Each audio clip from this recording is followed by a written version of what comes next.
Today, let's cover the parable of the master and the talents. You'll find this in Matthew chapter 25, starting in verse 14. I'm reading from the NKJV. For the kingdom of heaven is like a man traveling to a far country who called his own servants and delivered his goods to them. And to one he gave 5 talents, to another 2, and to another 1, to each according to his own ability. What you have been given by God is according to your own ability to use those talents. And I realize the word talents here refers to a monetary value, but talent could also be the skills you were given. Then he who had received the 5 talents went and traded with them and made another 5 talents. And likewise he who had received 2 gained 2 more also. Doesn't actually say how he gained those other 2 though. But he who had received 1 went and dug in the ground and hid his Lord's money. After a long time the Lord of those servants came and settled accounts with them. So he who had received 5 talents came and brought 5 other talents, saying, Lord, you delivered to me 5 talents. Look, I have gained 5 more talents besides them. His Lord said to him, Well done, good and faithful servant. You were faithful over a few things. I will make you ruler over many things. Enter into the joy of your Lord.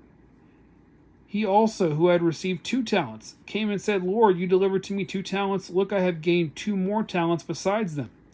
His Lord said to him, Well done, good and faithful servant. You have been faithful over a few things. I will make you ruler over many things.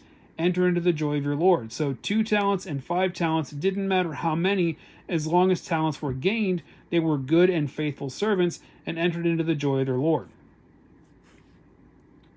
Then he who had received the 1 talent came and said, Lord, I knew you to be a hard man, reaping where you have not sown, and gathering where you have not scattered seed. And I was afraid, and went and hid your talent in the ground. Look, there you have what is yours. Notice, there is fear involved.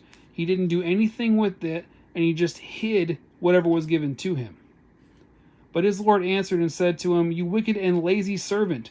Wicked and lazy are in the same sentence here because they're the same thing to him. If you're lazy, you're being wicked. You knew that I reap where I have not sown and gather where I have not scattered seed. So you ought to have deposited my money with the bankers, and at my coming I would have received back my own with interest. Therefore take the talent from him and give it to him who has 10 talents. For to everyone who has, more will be given, and he will have abundance. But from him who does not have, even what he has will be taken away. And cast the unprofitable servant into the outer darkness. There will be weeping and gnashing of teeth.